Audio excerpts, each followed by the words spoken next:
24 News Agency, le journal.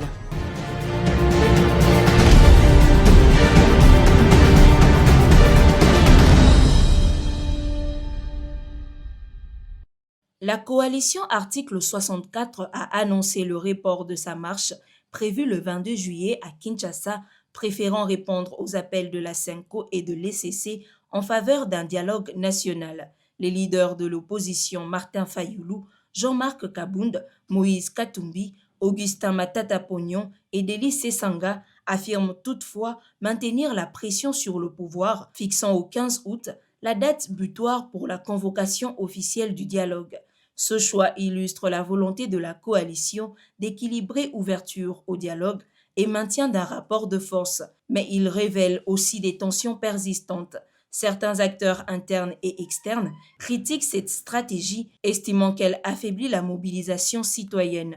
Des voix discordantes se sont fait entendre, notamment celle de Seth Kikouni, qui revendique une opposition plus frontale au régime Tshisekedi, ou encore celle de Laurent Onyemba, cadre d'Ensemble pour la République, opposé au report de la marche. Ces divergences traduisent la difficulté de la C64 à parler d'une seule voix. Au-delà du calendrier des mobilisations, l'enjeu est désormais celui de la crédibilité politique de la coalition, alors que le président Félix Tshisekedi tente d'imposer un dialogue national inclusif. L'opposition doit démontrer qu'elle dispose d'une stratégie commune capable de mobiliser durablement malgré ses fractures internes. Le Canada a annoncé un durcissement temporaire des conditions d'entrée pour les voyageurs ayant séjourné dans les zones touchées par l'épidémie d'Ebola en République démocratique du Congo. Les citoyens canadiens et résidents permanents restent autorisés à rentrer, mais sous des protocoles sanitaires renforcés, incluant surveillance ou quarantaine. Selon l'Agence de santé publique du Canada, cette mesure préventive vise à limiter les risques d'importation des cas, même si le danger de transmission sur le territoire canadien est jugé faible. Ottawa insiste sur le caractère temporaire de ces restrictions qui seront réévaluées en fonction de l'évolution de la situation en Afrique centrale. Cette décision intervient alors que l'OMS alerte sur la propagation du virus en RDC et appelle à renforcer la surveillance épidémiologique et la mobilisation internationale. Pour Kinshasa, ces restrictions rappellent que la gestion de l'épidémie est aussi un enjeu de crédibilité internationale avec des impacts possibles sur la mobilité, l'économie et les relations avec ses partenaires. En adoptant ces contrôles ciblés, le Canada illustre une tendance mondiale, limiter les risques sanitaires transfrontaliers sans suspendre totalement les échanges. L'évolution de l'épidémie en RDC sera déterminante pour un éventuel assouplissement des mesures prises par plusieurs États. À Lubumbashi, la police nationale congolaise a réuni les représentants des sociétés privées de sécurité pour rappeler le cadre légal de leurs activités. Le général Kilimba Limba a interdit l'usage des gyrophares, sirènes et uniformes pouvant être confondus avec ceux des forces publiques afin d'éviter toute ambiguïté dans leur mission. La PNC a également précisé que les sociétés de gardiennage ne sont pas autorisées à effectuer des patrouilles nocturnes, à détenir des armes à feu ou à porter des insignes similaires à ceux de la police nationale. Le commandement provincial insiste sur le caractère exclusivement régalien des missions de maintien de l'ordre et de contrôle administratif. Les autorités exigent que les entreprises disposent d'un permis valide, recrutent du personnel conforme aux exigences légales et délivrent des cartes professionnelles après formation. Cette supervision vise à encadrer un secteur en pleine expansion et à prévenir toute dérive. La PNC prévient que tout manquement aux règles entraînera des sanctions prévues par la loi, rappelant que la sécurité privée doit rester complémentaire aux forces publiques sans empiéter sur leurs prérogatives. La 11e région militaire a reçu du gouvernement central 5 Jeeps 4x4 et une ambulance médicalisée remis par le ministère de la Défense nationale et des anciens combattants. Ces véhicules sont destinés à renforcer la justice militaire et l'hôpital récemment inauguré par le président de la République dans le Grand Bandundu. La cérémonie officielle s'est tenue à Kikwit, au siège de l'état-major régional. Les clés ont été remises par le conseiller chargé des infrastructures militaires au général de brigade Richard Moyorabi, commandant de la 11e région militaire. Les bénéficiaires ont promis un usage responsable de ces moyens logistiques pour améliorer l'efficacité des opérations. Cette dotation vise à soutenir l'auditorat militaire et le tribunal de garnison de Bandundu tout en renforçant la couverture d'un vaste territoire. La région englobe le Kwango, le Kwilu, le Maïndombe, où les difficultés d'accès liées au mauvais état des routes compliquent les missions. À ce jour, la route nationale numéro 1 demeure le principal axe reliant les villes de Kenge et Kikwit.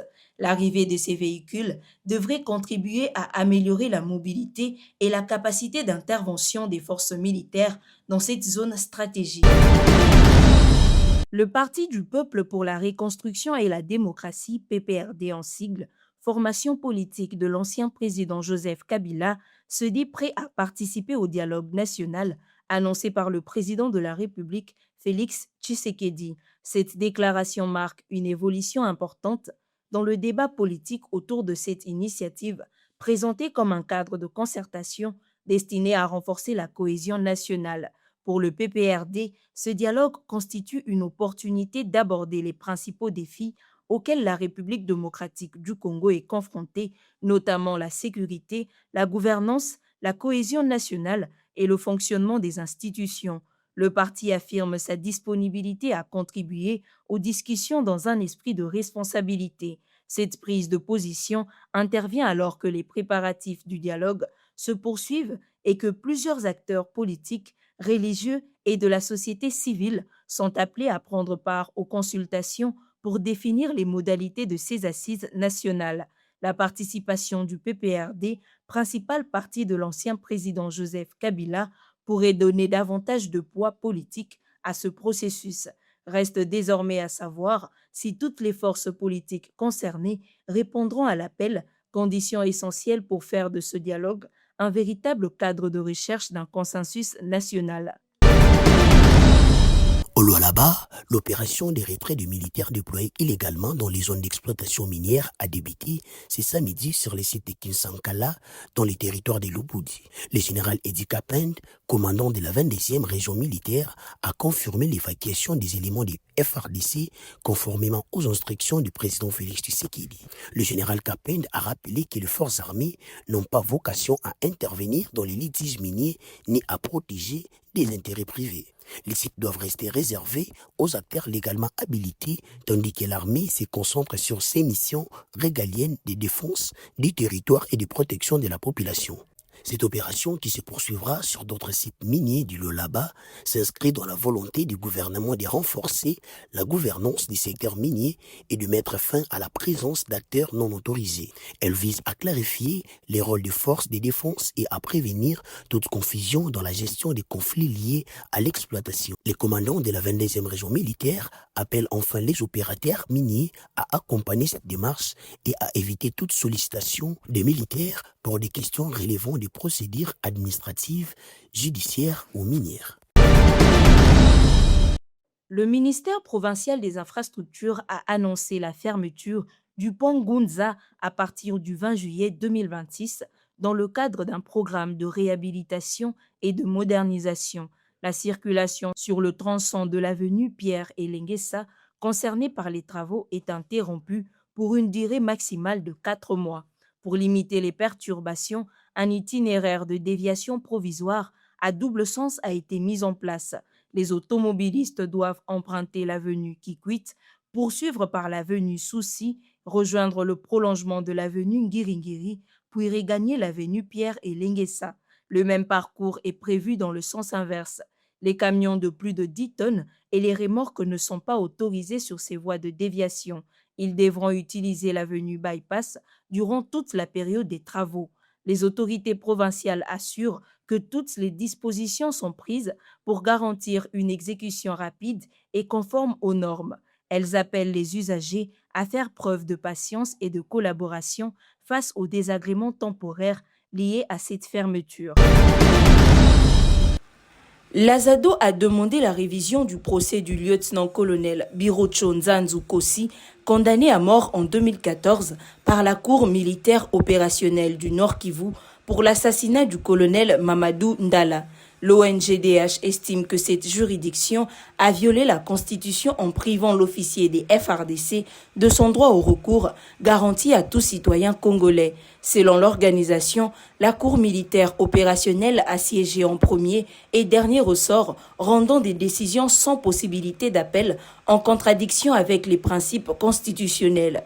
L'Azado considère que le procès de Nzanzu Kossi, détenu depuis 12 ans à la prison militaire de Ndolo, s'est déroulé sur la base d'un dossier vide et appelle à l'annulation des actes jugés contraires à la Constitution. L'ONGDH sollicite l'intervention du président de la République, du ministre de la Justice et de l'auditeur général des FARDC pour garantir le respect du droit au recours dans la justice militaire. Elle plaide pour que les dossiers jugés par la Cour militaire opérationnelle soient réexaminés et que les droits des personnes condamnées sans appel soient rétablis. Pour l'Azado, cette révision est une étape indispensable afin de renforcer la crédibilité de la justice militaire et protéger les droits fondamentaux des citoyens, même en période d'état de siège ou d'urgence. Les travaux d'assainissement de la ville de Kinshasa se poursuivent avec l'implication des jeunes de SN. Depuis plusieurs jours, ces équipes sont mobilisées sur le terrain pour contribuer à rendre la capitale plus propre et plus salubre. Après le lancement des opérations dans le district de la Tchangou, les premiers résultats sont déjà visibles. L'axe Pascal, autrefois encombré par des déchets, a été entièrement nettoyé, redonnant à cette artère un cadre plus sain et plus praticable pour les habitants. Cette mobilisation est une réponse à la mission confiée au général Kassongo Kabwik par le chef de l'État Félix Tshisekedi, qui a fait de l'assainissement de la capitale une priorité. Les jeunes engagés dans cette opération exécutent les tâches qui leur ont été assignées avec pour objectif d'améliorer durablement l'environnement urbain. À travers cette initiative, les autorités entendent encourager une culture de propreté et de responsabilité citoyenne tout en poursuivant les opérations d'assainissement dans d'autres quartiers de Kinshasa. Le conseil communal d'Ekitambo a consacré sa séance plénière de ce lundi à la vulgarisation de la loi organique du 7 octobre 2008 portant composition, organisation et fonctionnement des entités territoriales décentralisées, le ETD, une initiative qui vise à mieux faire connaître ces textes fondamentaux considérés comme un pilier de la gouvernance locale en République démocratique du Congo.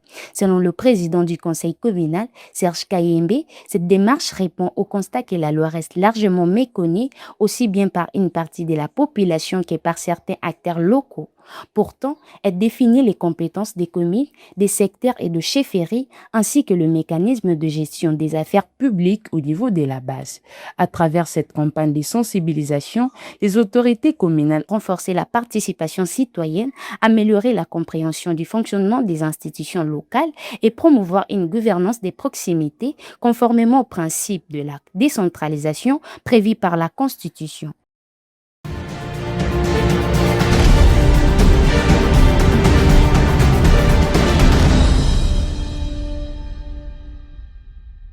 24 News Agency, formée pour informer.